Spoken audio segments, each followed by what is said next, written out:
Като има общо роднински с България. Питер, освен това е доктор хонорис кауза на Висшето училище по застраховане и финанси. Peter, let me switch in English. So we are very happy that we have you for this event. We know that you have a very tight schedule and you have scarce time. So again, thank you. For us, it was a real support to have Cisco Systems on the board from the very beginning on the master degree of entrepreneurship and finance. And thank you personally as well. So I would like to give you the floor to present what is the vision, the motivation of the company to support this educational project, what it is currently in real life in Bulgaria. Okay. Светлина, Светлани, господин Вазов, не го виждам, не знам къде е. Благодаря ви за поканата. And just for the other guests who, I understand there are others who also probably only speak English. I can see our friend from Holland. So thanks again for the invitation. And in fact, what you experienced today is part of the innovation that Svetlana was talking about. Because I mean, I'm a very, very proud member of the faculty of Wuzov as a doctor honoris causa, but I'm not a good professor, I have to tell you, because and this is why even though it is I have scarce time today, I decided to stay as long as possible because this is probably the minimum I should be doing for the university and the program. But basically the idea is I don't know how much you know about Cisco, the company that I represent.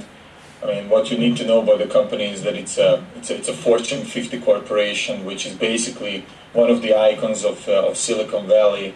And I can safely say that if there would be no Cisco, or there wouldn't have been Cisco, you would not enjoy my presence today, and you would not enjoy the fact of life as internet. Because the company is pretty much behind all the internet technologies that you enjoy day by day.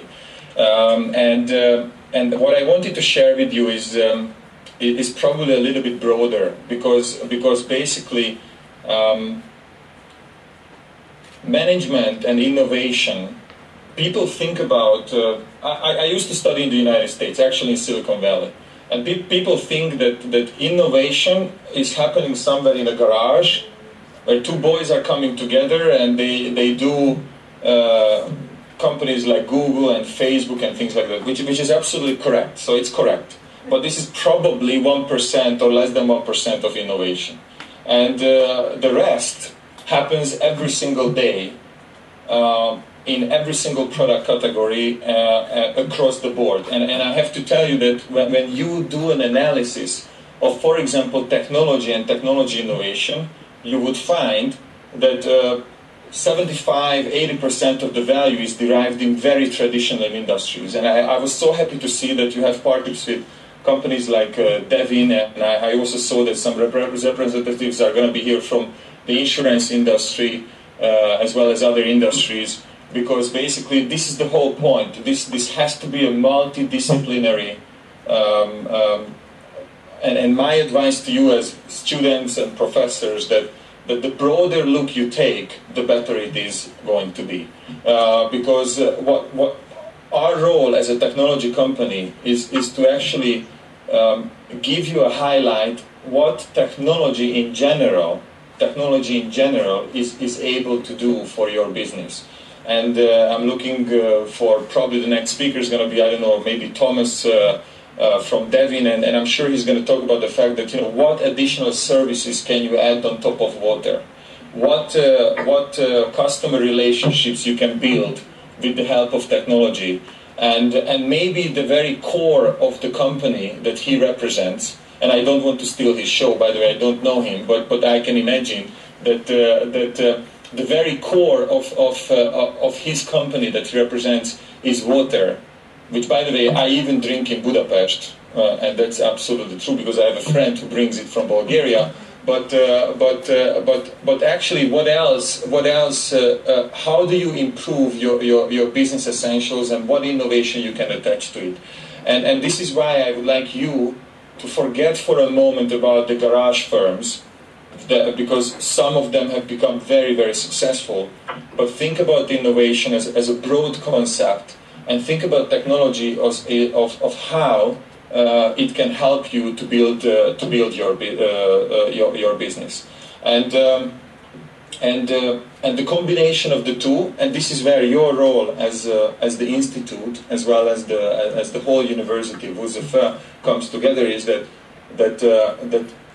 I think probably business science is the only one that I can think of which is so multidisciplinary, because it has social elements, it has technological elements, it also has some economic and natural science, mathematical basis, and you need to understand the concept of this and how can it actually help your own career. So that's the idea that I have in my mind, and then just one last thought that I want to share with you is that I actually very often have this dialogue with senior decision makers, and probably a few months ago I actually had this dialogue in person with President Plevneliev, and I was trying to tell him, but he immediately gets it, right? Is that if you need to build the competitiveness of the country like Bulgaria, we believe that there is a direct link between technology absorption in education, in private companies, in the government sector, and competitiveness. And if you actually, I really encourage you, and maybe that could be a good cause for me as a doctor of the university to actually give you some insight into this, because if you look at the World Economic Forum research, then you will find that Bulgaria ranks around 60-70 in terms of competitiveness, as well as the so-called technology absorption index, which we call the network readiness index. And you will see that people like you, young, energetic, educated, they are very, very good in terms of absorbing technology. Probably all of you are Facebook users, you have smartphones, you're a daily user of internet and services of the internet, for example, in banking, etc., etc. But the problem is, and actually in all these rankings, Bulgaria is relatively doing well in the world, to sometimes number 30, number 40, number 25, which is not bad for a small country in a big world. But where the country does relatively poorly is exactly what I call the innovation capacity and the absorption of technology to create new services and products, both at the private company level, so private level, as well as the government level. And sometimes I can tell you the country ranks above 100, which means that there are 100 countries in the world out of the whatever, roughly 144 measured, that are doing better, which means that there are many African countries doing better than Bulgaria, right? And I don't think this is where the country should be. And what I'm trying to explain to people like you, because you have a big role as a leading educational organization in the country to preach this, and also to politicians and business, is that if you address some of those factors, it will have a direct impact on the competitiveness of the economy, therefore the living standard of the people. And maybe let me just stop here and give the word to the rest of the speakers, and of course I'm happy to answer some questions. Peter, thank you very much. Ако имате въпроси към Питър Хайдо, да разбираме, че сте в разположение за още няколко минути, за да отговори.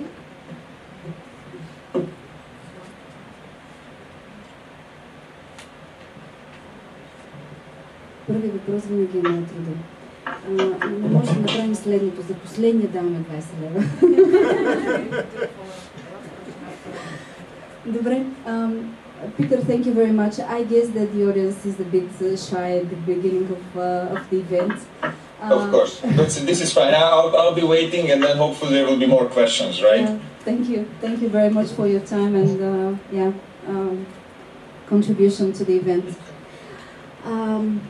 Питър Хайдо ще бъде гостговорител в магистърската програма през следващите семестри. Бихме имали късмети на живо по някое време. освен видеоконферентна връзка. Другия наш партньор, който в момента е на линия, се казва Йаспар Роос. Йаспар Роос е от Холандия и той управлява иновационния инкубатор на банката ABN Amro. Йаспар, I just made a short introduction that you lead the Innovation Incubator of ABN Amro Bank. We are very happy that we have you as a partner of the Master Degree in Innovation, Entrepreneurship and Finance. And very proud to be. Yeah, well, I would like to welcome you and invite you to share what is your understanding about the importance of innovation nowadays and how in practice this can be done, and your motivation to support the Master Degree in Entrepreneurship, Innovation and Finance. Yeah, well, first of all, welcome over there. So I'm at a cocktail myself, so I hope you'll be there having fun in the near future. As far as I now understand, I'm between you and the cocktails, so I won't make it too long for you. What I like, first of all, unfortunately cannot be here or be at your place. I just arrived from Silicon Valley yesterday night, so and now I'm at another event on open innovation, and well, I just wanted to share a short story with you of what I believe are in practice what you may or may not learn at university, and what you learn in practice on what innovation looks like, or at least what I believe are important cornerstones. I guess you can still hear me? Can you wave at me if you still hear me? Yes, we hear you very, very well. Yeah. Okay, just for the interaction.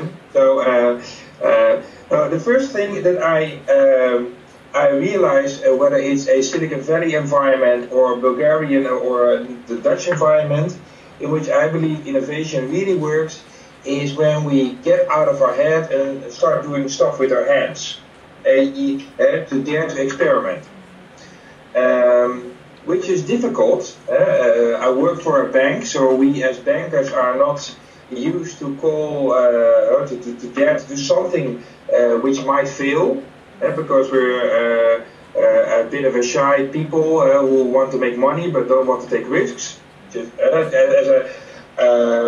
And what I have to do with people who come in my team and people I work with, that we focus a lot on experimentation. Experimentation as in try to do stuff, not by the book, because people like you, they have learned everything, what there needs to be learned, but doing things in practice, that's always difficult.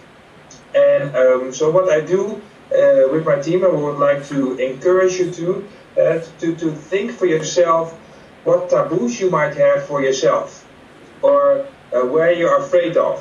Or if you're afraid to fail, for example. That's a very common taboo or very common personal trait that people are afraid to fail. And I guess once you have done this reflection or introspection with yourself, or maybe with some colleagues with you, to discuss like how do you, where have you failed in your life? And don't be too hard for yourself, because everybody has some failings in their life. Is that's a good way to start focusing on that, knowing that you're probably in some kind of failing areas. So I love with my team to do experiments with that, and that people are open, so to discuss like, okay, what are your problems, where do you have troubles with, and then help out each other to do exactly that where they have troubles with. So for those who are afraid, for example, to present, let them present. Those who are afraid to code, let them try and learn to code, or to program or client interviews. Because when I see experimenting with the stuff that you're not used to, that makes you a better innovator. And of course you have to focus also on the stuff that you are very good at, and it's changeable for everybody, different for everybody. At least I would like you to notify for yourself as well. So try to experiment, try to learn for yourself where you have difficulties with. Because this will make you a better innovator. Second one, which I would like you, which helps you facilitating the experimentation, is by looking at your friends group or your professional colleague group or maybe your student group, and to look for diversity. Diversity as in the sense of it could be different backgrounds, it could be in different travels, or it could be in meeting up like I am now doing from Amsterdam together with you in Bulgaria, from the Holland-Bulgarian line. I like that. For me, it's very important to see what other people are thinking, because that makes my room to experiment even bigger. But so I look a lot for diversification of people in my team and also with my friends. So that's why I travel as well a lot.